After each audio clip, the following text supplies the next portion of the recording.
Hi, my name is Emma and let's talk spooky stuff. It's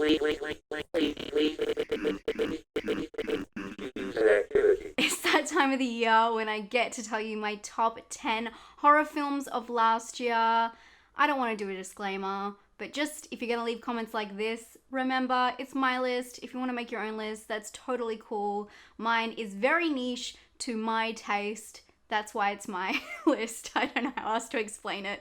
But I'm very excited because not only am I going to give you a top 10, I'm actually going to give you the top 20. I wrote down all of the horror movies that I really loved this year and I had just over 20 and it was really hard to cull. So I have decided to include them in the video.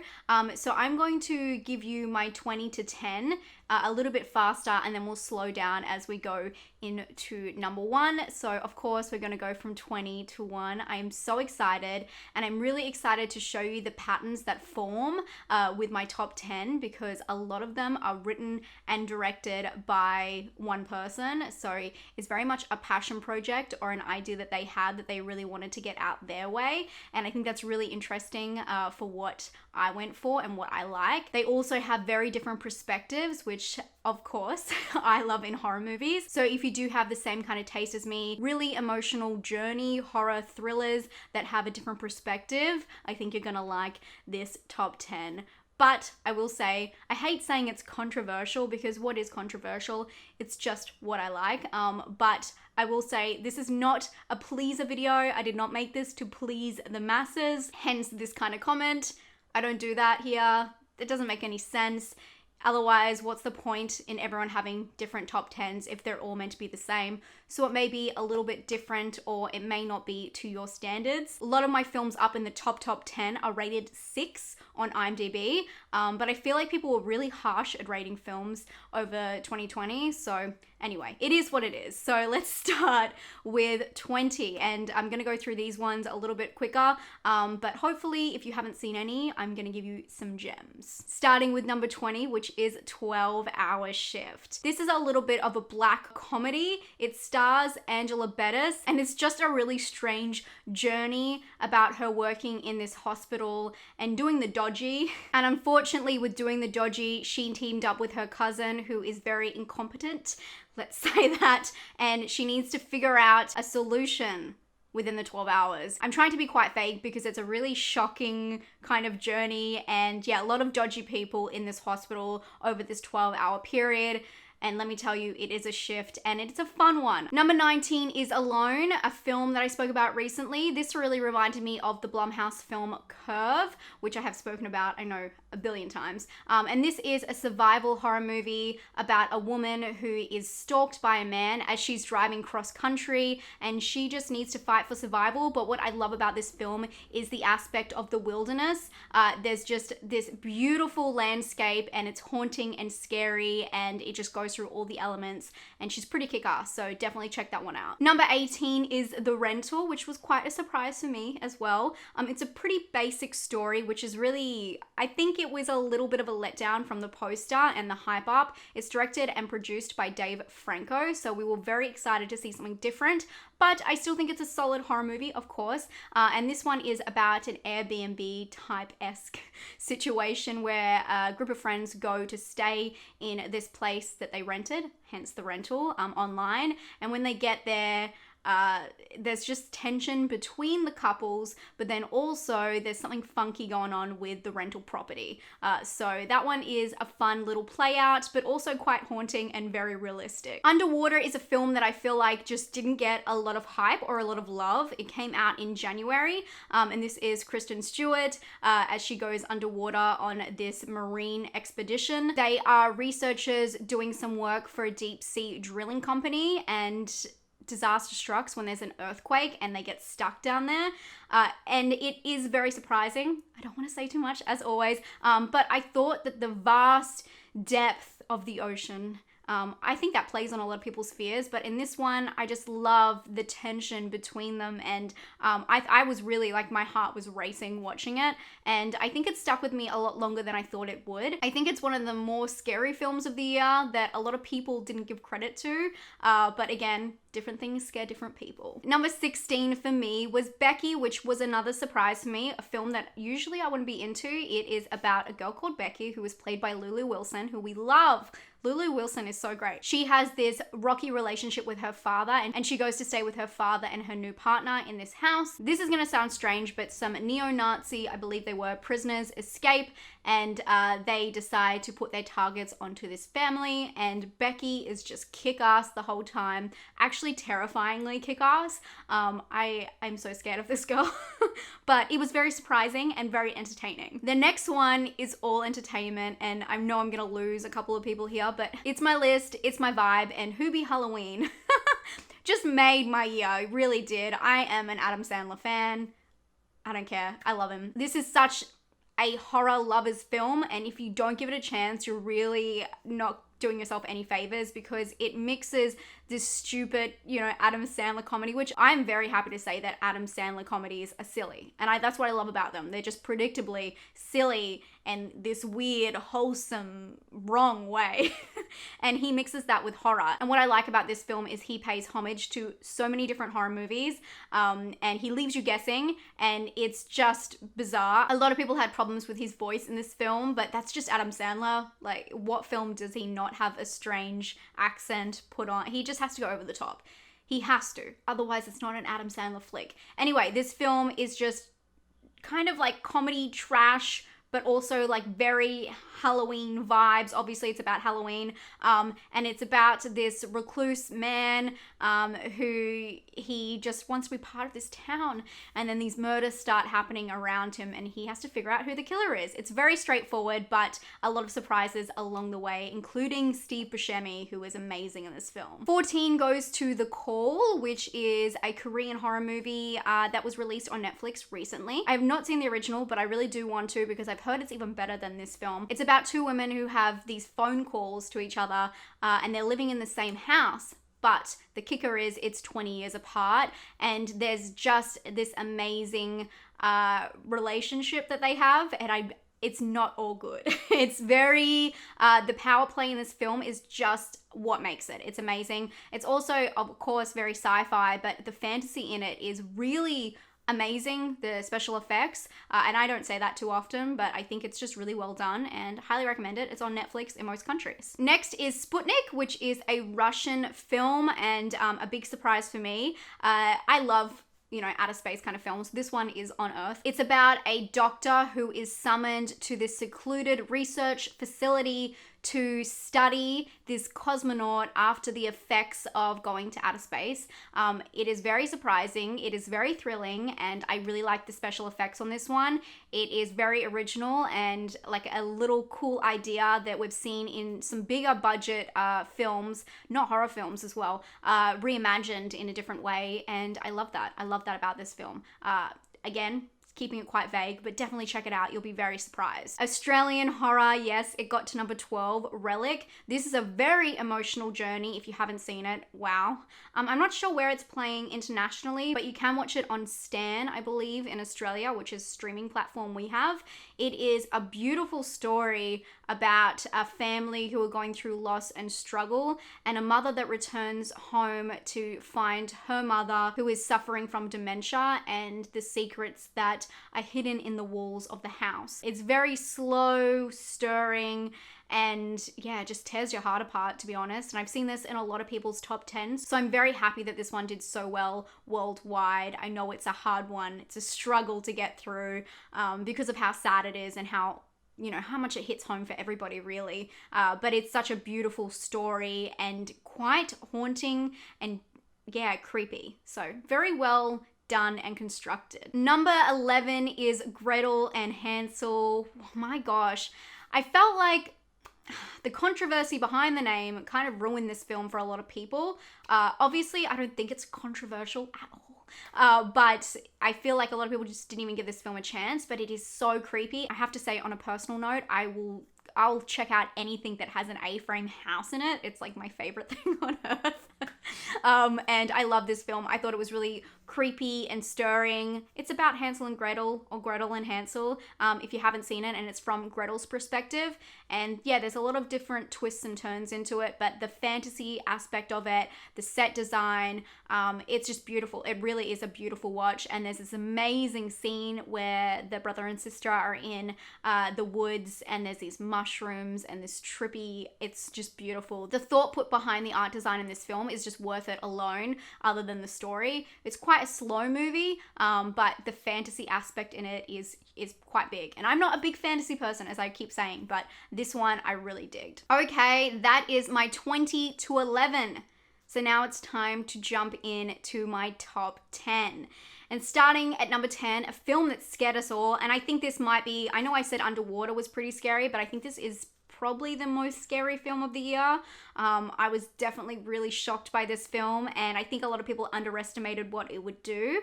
This came out just as Shudder hit in Australia, which was really awesome. And this is Host. Directed by Rob Savage, this film only goes for 57 minutes, and my gosh, is it a nightmare on screen. Literally. This is a horror mystery about 6 friends that hire a medium to hold a seance via Zoom during lockdown. Obviously, this was just in time for everyone sitting at home, having nothing to do but be terrified by their own reality. And my gosh, did they pull it off. I love found footage and I love in-screen horror movies, so this one was totally a shock because a lot of people who do not like those aspects still love this film, and I was very happy with that. Number 9, the highly acclaimed His House. I think this was another one that took us all by surprise when it hit Netflix in October. Although we were awaiting this film, and I did talk about it in my monthly what's coming out in VOD, we had no idea what was in store. The film focuses on a refugee couple who escape South Sudan and go to live in England, but their trauma never leaves their side. The film has some haunting imagery, but also some surprising moments. Overall, its heartbreak and strength results in a powerful film. And here we see our pattern starting. Remy Weeks wrote and directed this film. Unfortunately, not everyone has been able to see horror mystery thriller The Vigil, but earlier in 2021, I was lucky enough to see this one in cinemas. And let me tell you, it's a magical dive into the unknown. The film is directed and written by Keith Thomas, and it is about a man who is providing overnight watch to a deceased member of the community. But terror is hiding in all of the shadows of this house when he comes face to face with a sinister entity. The film is based around the Orthodox Jewish community and the idea of leaving your faith. Not only does it have an interesting point of view, the film is full of interesting storytelling techniques, soft focuses, and text message overlay. Next, body horror's greatest weapon was revealed in 2020, and of course, it was part of the Cronenberg legacy. Brandon Cronenberg wrote and directed this dark sci-fi horror about an agent who possesses others' bodies, doing unspeakable things for high-paying clients. But the story is less about what the agent does and more about the result it has on her own body and mind. The movie stars Andrea Riseborough, who has recently become a modern horror icon, starring in films like Mandy and Nancy. Open up is the tagline for my number 6 spot, Swallow. And I can hear it now. The age-old argument rising. Is this a horror or a thriller or a drama? For me, this is very much an emotional body horror. So I'm giving it my number 6 spot as a horror. I'm not here to argue. I'm totally respect if you don't think this is a horror movie. I feel very strongly about body horror for personal reasons, and for me, this film just strikes a personal chord. Directed and written by Carlo Mirabella Davis, the film follows Hunter, a pregnant housewife who becomes fascinated with the thought of swallowing household objects. The film is about Piker and mental health. It's a slow, simple film full of emotion, but of course, it's not for everyone. This next film I'm going to talk about, I haven't spoke about in length on my channel, but it really shook me and surprised me, and I went in completely blind, and I was completely shocked. So if you haven't checked it out, you'll be in one of 2 camps, usually for this film. People either are obsessed with it and terrified by it, or absolutely hate it, but for me, I loved it. I'm talking about The Empty Man. From the name, I thought this was going to be a similar film to The Bye Bye Man, but this film held so many shocking moments and twists and turns. As I said, I was lucky enough to see this one in the cinema and I had no idea what I was walking into. Written and directed by David Pryor, The Empty Man is about an ex-cop who is searching for a missing girl but stumbles into an underground world where reality is torn apart. This film actually reminds me of the structure of The Ring, where one person has these internal struggles, but at the same time, they're investigating this tragic case that turns into more than they ever bargained for. The Invisible Man gets my number 4 spot. In 2020, Leigh Whannell graced us with the reimagining of a classic Universal hit. But this one was very different, more taking notes from Gaslight than the original Mad Scientist film. The movie stars Elizabeth Moss, who tends to turn everything she touches into gold. She plays Cecilia, who is running from an abusive relationship, but her ex is never too far behind her, as her fight for freedom turns into a fight for sanity. There are some real surprising scenes in this film. Actually, every time I've watched this film, I've changed my mind about the ending and its meaning. It's a great film that has great rewatchability factor, and I also have a soft spot for this one, given that Universal Pictures let me host my own private screening. Number 3 was another dark horse, or should I say, it was the dark wolf of the year, for me at least. The Wolf of Snow Hollow has never really left my mind. After my review, I had a lot of comments from you guys saying how much you enjoyed it too, which I'm thrilled about, and I'm so happy for any of you who watched it after watching my review. I love those comments. It seriously makes everything I do worth it, so thank you. The film tiptoes the line of horror, drama, and comedy, with a moving story about an officer trying to hold it all together. His life, his sobriety, and of course, his mind when a savage wolf starts stalking women in his small town. The movie has so many heartfelt moments and underlying messages about doing the right thing.